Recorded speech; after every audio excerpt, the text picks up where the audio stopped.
Hey, what's up? This is Blair and Charles from Rockers Galore. Hey, We- how you doing, guys? Hey, what's up? You're listening to Boom, Concerts That Made Us.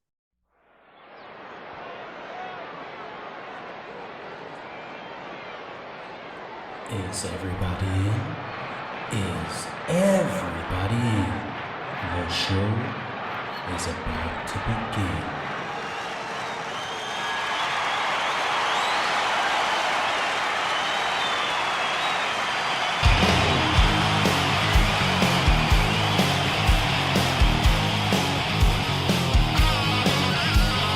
Welcome to the podcast, concerts that made us, interviews and stories, tales from the bus.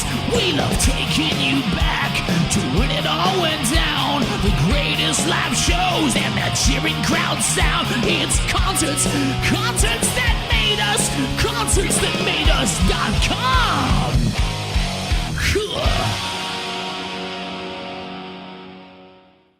Blayer and Charles, you're very welcome to Concerts That Made Us. Hello, hello. Hey, how are you? It's great to have you guys now. I'm looking forward to diving into your music over the next bit. So, first off, Rockers Galore recently dropped the single Blood in the Sand. Take us deeper into the track if you can. Yeah, the track is written by my guitarist, Adam Benitez. He wrote all the music. And I came up with the lyrics. It's basically talking about the Taino rebellion of the 1800s, where the Taino Indians rose up and tried to fight Christopher Columbus. So that's what the song is about, pretty much. Right, right. It's a bit out there when you ask people, what does the song mean? It's normally, oh, this happened to me or that happened to me. You decided to go back like 200 or 300 years. What's Yeah. the story with that? Um, I feel like I'm at my best. I feel like I write my best when I tell a story. And on our one of our other albums, we have a song called 1804 that's about the Haitian Revolution. Um, and I was listening to that song and I was like, you know what, there's other revolutions out there. And I think I spent a little time in Mexico, so I was just kind of inspired by just being in Mexico and learning about the history of the Tainos and also the Taino Indians. They're all throughout, I'm Haitian. Chuck is from Dominican Republic. They were all spread out across those islands. So I thought it was another way to talk about the good way to unify everyone in the Caribbean islands because those Indians they stopped off at different ports and different islands, and at the end of the day we're all a lot of Caribbean people, Jamaicans, Haitians, Dominicans. When you talk to them, they all want to seem like they're so separate, but we all really are. you know there's a lot of similarities to us, even in our blood. So yeah. Mhm. Definitely. Like Now, a the good track. gumbo. The track it's off your upcoming album, Vamos a la Playa. I hope I'm not butchering the name of it. It's out September 13th. What can you share with us about the album at this stage? Yeah, the album, it's got 8 songs and then two remixes. We've been working on it for a good 4 years. Definitely happy to have it all done and ready to give out to people. So super stoked to complete it. Right, right. 4 years. Why so long? Why so long? Um, well, I think when we first started as a band, we would write songs constantly, and I felt a bit that process kind of made me feel a bit tapped out. So I started to just kind of relax and take my time with my writing and just only write and try and write music when I felt inspired rather than just trying to force it out every day. I like So that. just take my time. Yeah. Yeah, yeah. Can you speak to maybe both of you could share some insights into the collaboration within the band when it comes to making new music? No. Let's see. I mean, Blair will present something, we'll either get an email of a clip or like or we just work on it and we just record it off our phone and just take it home and just play around with it. And then hopefully the next time, like the following week, we'll just meet up and just like, something that, from a clip turns into like a 3 minute, like, we can do this. Maybe let's write a bridge. You know what I mean? So Mm. everybody takes they take turns, but, Blair would just present it. And I mean, I don't know, Blair, Yeah.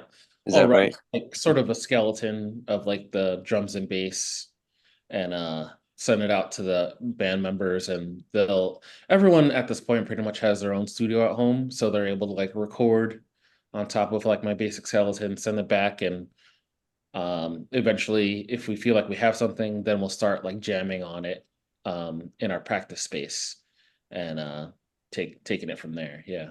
Right, right. When you think of this album, what was the original vision and how close is the finished version? Hmm. Interesting. I don't think we had. I think the main vision was to try, our music. We've always tried to write sort of like drum and bass heavy music, like rhythmic roots music. And on this album, we tried different grooves this time. So I think you're gonna get a good variety of like different rhythms, but they're still kind of in a rootsy, I don't know, island type of vibe. Yeah. So trying different things on this one. Right, right. And then Sounds good. also I think lyrically, um, I've definitely tried to write more inspirational lyrics, more lyrics from the heart. Um, in the past, I don't know. I think I would just write whatever. Lyrics were always like the last thing I'd care about. But this one, I think the lyrics, I tried to put at the forefront of what's going on. Is that a kind of thing of maybe you prefer doing other things, so you keep putting the lyrics off and off until you've no choice but to do? Sometimes, yeah. It's the hardest part, you want to say something new each time. Um, and there was a lot of I listen to what inspires me is like listening to like people like Bob Marley and like, all the people that I love to listen to. Bob Marley, Calle 13, Peso Pluma, um, a lot of great artists that are writing, Bob Marley's lyrics are amazing. So that made me want to read up on the Bible. There was definitely times where I was like reading the Bible, um, just drawing inspiration from different places. Yeah. Getcha, I getcha. When it came to recording and production, was there any challenges you faced or any even memorable moments that stand out to you? Um, the only challenge is, I don't know, money sometimes, The biggest Um, challenge? yeah. Um, like, I think just trying to put something out there trying to write music that's inspiring to yourself. I think that's the biggest challenge because I don't know. It's kind of like going into a well. There's some wells that dry up and you gotta switch to another one. So just finding inspiration in different places. That I think that's the most challenging part. Yeah, true, true. Now, it was mixed and mastered by Tommy Joyner. He's worked with James Taylor, Dave Matthews, and Miley Cyrus, to name a few. What was the kind of dynamic between you guys and Tommy during production? All right, yeah. So Tommy Joyner, I go way back with him. He's been a friend of mine for about 16 years. He's been a really great mentor. He kind of helped us realize that we needed to, all of us, he helped us realize that we needed to all have like a little home studio set up. So, and that really helped move along songwriting. And now we're at a point where we compose everything on our own and we take it over to him in his studio and he takes it from there, the mixing and the mastering. And I've done vocals there as well. Nice, nice. Now, The podcast is called Concerts That Made Us, so I have to ask you some concert-related questions if you don't mind.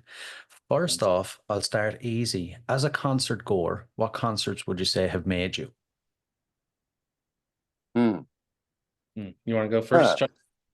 Oh my God. Well, I'm a little dated, so I think probably the first one was probably seeing Exploited with the Misfits at this little place called Club Pizzazz in the Nice. Northeast in Philadelphia.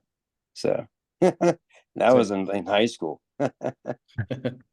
My first one was Primus and POD at the Oh Electric wow. Factory in Philly. Ah, good shows. Good shows. What were the last shows you guys attended?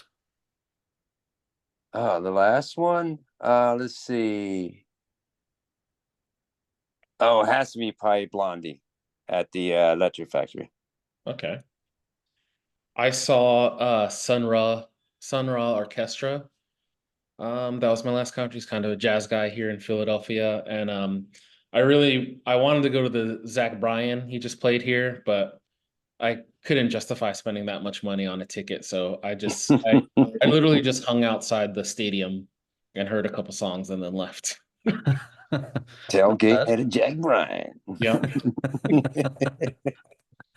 Not bad at all. And if you think back to growing up, what was your introduction to music? The first time music really kind of stood out to you?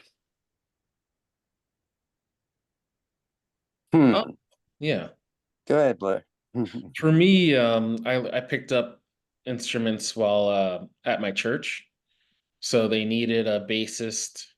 So I learned how to play bass. They needed a drummer. I learned how to play drums. Sometimes they needed guitar, so I learned guitar. So that's where I got my start was at my local church, learning how to play different instruments. I like it. I like it. And Charles? Mine was like my first one was piano. That was in grade school. And then I grew up listening to a lot of like salsa, mambo, boogaloo, psychedelic and rock. And then in early high school, I am self-taught on the drums.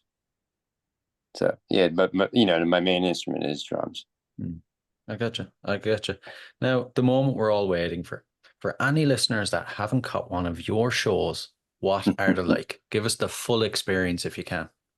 All Oh right. my God. Yeah, they're a good time. Like, you're gonna hear a lot of reggae punk inspired music.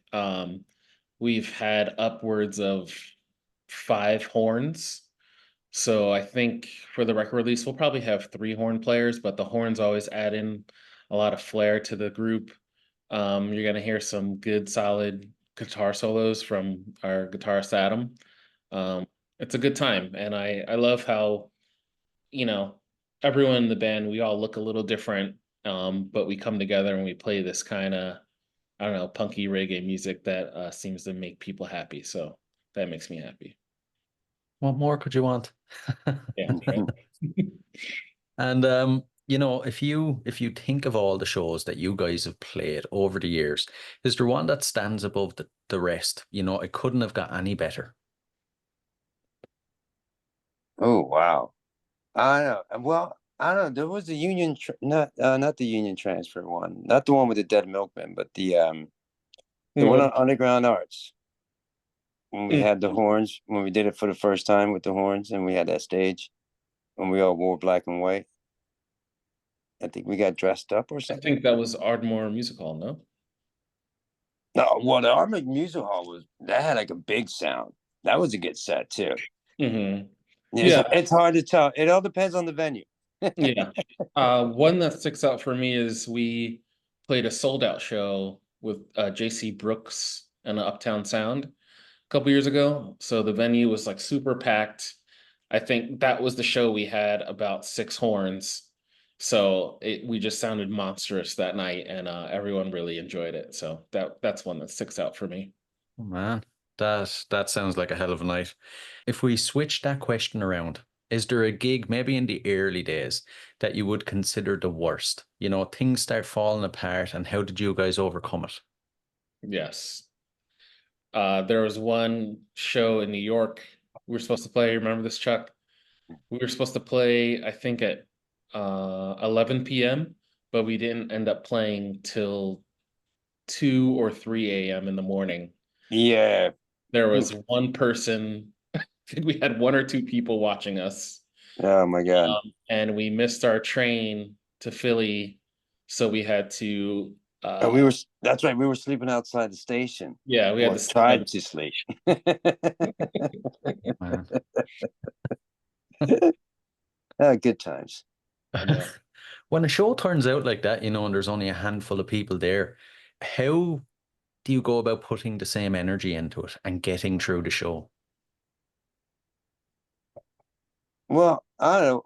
Stuff like what, like a situation like that, we just look at it as like almost like a paid rehearsal, but not really. Yeah.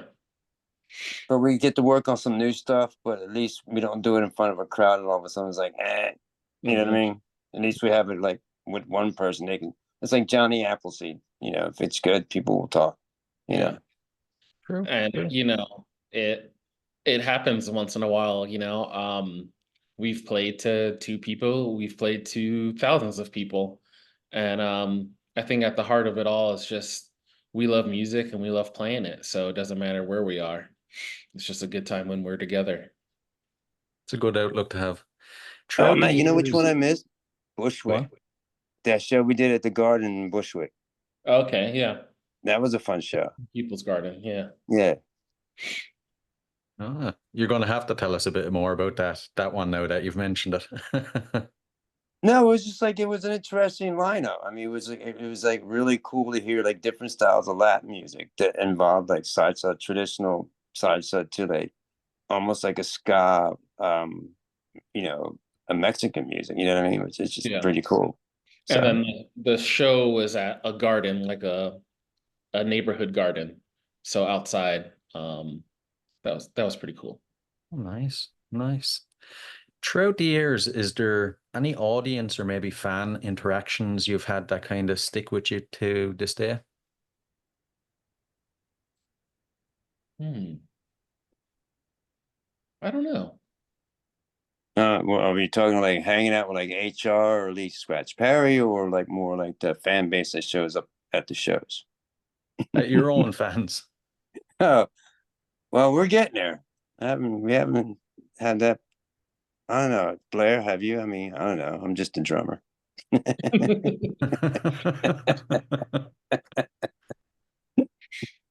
I guess it's always good when someone, you've never met says they enjoyed your set. That's always a good, that always makes me feel good. Yeah, yeah, true, true. When it comes to show time, then pre-show and post-show, how do you psych yourselves up? And then afterwards, how do you wind down? Hmm. Yeah, pre-show, I have a good friend in London. His name's Yinka. He's in the band called Sabata. And he pretty much gave me some good advice for pre-show. Pre-show, I drink some tea. Um, Try not to drink any alcohol really. Um, and just do some vocal warm-ups. Sometimes I'll like listen to our songs just to, get refreshed. Uh, there's usually some push-ups or something. I don't know. Sometimes we'll play a song in the green room before we go out as well. That's always a good ritual. And then post-show, yeah, I think that's when the drinks start flowing and just have fun. Yeah. No, I just take a walk around the crowd and outside just to get a feel of the space, and then determine if we're going to make them dance or that they're just going to listen. Depending on the room. So I like it. I like it. And before we dive into the last couple of questions, then future plans, the album release party, and everything after that. What can you share? Yeah, we're playing Kung Fu Necktie in Philadelphia, September 13th, with Rod Anonymous from the Dead Milkmen, the Rectors, and Mob Blues. So we're super excited for that. And then we're hoping to play New York and then DC uh, after that shortly. but those are pretty much the plans. We released a new video today for a song called Sweet Sensei, and yeah, that's out right now. Nice. I like it. I like it. There'll be some good shows in New York and DC. Hopefully they'll happen. Yeah. Right. The last couple of questions, so there are a couple of fun random ones, but I'm intrigued to see your answers. First off, besides music, what are you guys obsessed with? Ooh, well, I'm obsessed with vintage keyboards and drums. Nice. Okay. Okay. I'm pretty obsessed with golf at the moment. Um, I played in high school and I quit for a long time, but I've been getting back into it for the past 3 years. So I played yesterday, walked 9 holes. Yeah, Right. I've been enjoying it. Nice. Nice. The next one, it's a bit odd. If you had to spend 24 hours locked in a room with any musician from history, who would it be? Huh. Well, it all depends how mad you want to go. I mean, there's Bach, Yeah. but then you also have what's his name from what's his name from Pink Floyd, the first singer. Oh, I'm not sure. For me, it would have to be like Jimi Hendrix. Mm, Um, Anyone living, I think it would have to be Lenny Kravitz. I don't know. I like okay. guitar sounds. And he's alive and well, so I think it would be interesting to hear Yeah. his perspective on things and how he stays healthy. Sid Barrett. There we go. Who'd you say? Sid Barrett. Yes. That would be a crazy 24 hours now with him, though. And Blair, I'm surprised you didn't see Bob Marley. Yeah. It's a tough one. It's a tough one. Yeah. Love Jimi Hendrix too. So Yeah, be cool. And the final one, so what's your go-to album? An album you constantly revisit?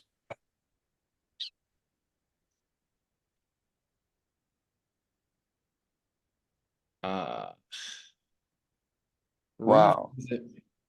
definitely Exodus, Bob Marley is one I listen to a lot.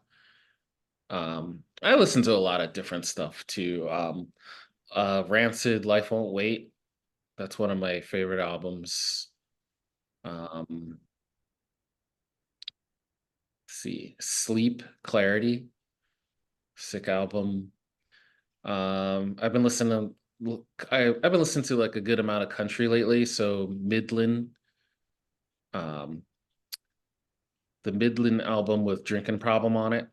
Oh, okay. I love the writing. I love the harmonies on that. And since we're talking country, I'll just say Zach Bryan. 28, his new album's pretty good. 28's pretty good. Sorry, it's called the Great American Bar Scene. The album's pretty good. Ah, not bad. Yeah. Wow. Yeah, I don't know, I've just been revisiting some old like early Joe Cuba, some of that boogaloo from like the 60s, early 70s, where just before it went salsa disco. And then a little bit of rock like Zeppelin, like some of the big arena stuff, so I can combine the two and see what kind of sound you can get out of that salad. I like it. Some good ones there. Listen, guys, this has been an absolute blast now. I really enjoyed it. Thanks a million. No Thanks so problem, much man. for Take it having easy, us. man.